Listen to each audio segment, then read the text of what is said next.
7 tips for creating emails that get opened and get read. Elsewhere in these 3 to Thrive issues, we've talked about some of the key points to getting your emails opened and read, such as by creating enticing, benefit-driven, curiosity-arousing subject lines. Now, here in this issue, we're going to continue with that conversation as you're about to learn other tips and tricks for getting people to open and read your emails. Now let's jump in. Develop a schedule. The key here is to get your subscribers to expect an email from you on certain days and times. For example, perhaps you publish twice a week on Tuesday and Friday mornings.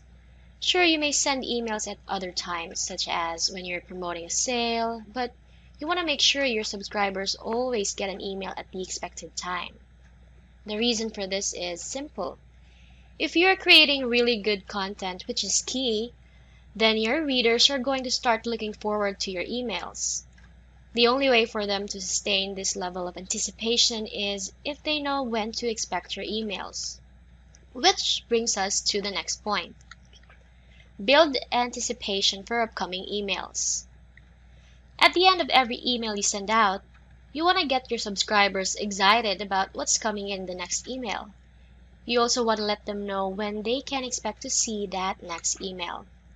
A good way to do this is by sharing the benefits of an upcoming email. If you can arouse curiosity, such as by sharing the benefits but not letting recipients know how it's possible to get those benefits, that's even better. Let me give you an example. You want to keep your eye right here on your inbox because next time you'll find out how to sell your unfinished project car for money than you think it's worth. How is that possible? You'll find out on Friday. Another example. A lot of dieters think that hunger pangs and cravings are inevitable. I have news for you. They're not. And on Monday, you're going to find out the secret of rapid weight loss without hunger pangs, without cravings, and without ever feeling deprived. Keep an eye out for my next email because you won't want to miss it. Use responsive templates. Many of your subscribers likely use their phones to read your emails. If you're using an HTML email template that's not responsive, then readers are going to have a hard time seeing your content. And if they're struggling to read your emails, their solution will be to simply not read it. If they encounter this problem more than once, they're probably going to stop opening your emails altogether or even unsubscribe. Fortunately, the solution is simple.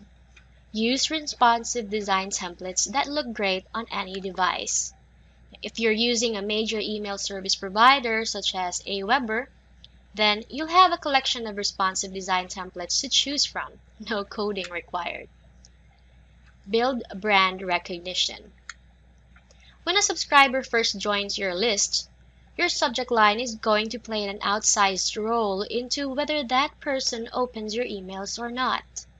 However, over time, the subject line is still going to be really important, but some of the burden will begin to shift to your reputation. Here's what I mean.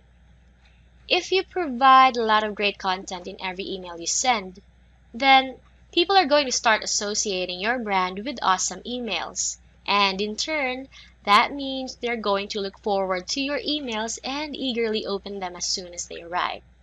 Of course, the opposite is true too. If your content is just average, then you're basically building a brand that people associate with so-so. Now, if people think average when they see your emails, they're unlikely to read them.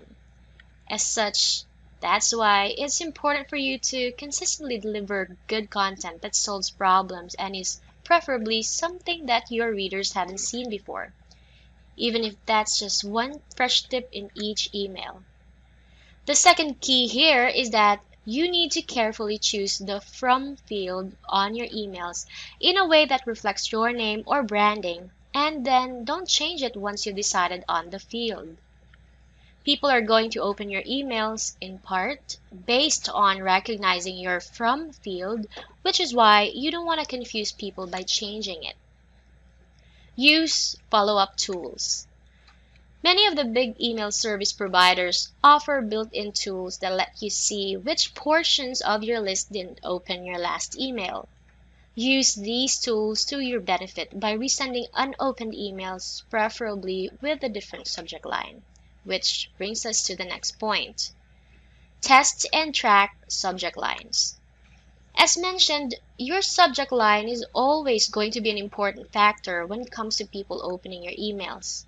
That's why you'll want to test your subject lines to see which ones get you the most opens and clicks. This is particularly important for subject lines that you are going to use repeatedly for the long term, such as those in your autoresponder sequences. Note: many of the big email service providers offer built-in tracking and testing tools. If your autoresponder doesn't have these tools, then you'll want to consider moving to one that does, such as ConvertKit.com, Aweber.com, and many others.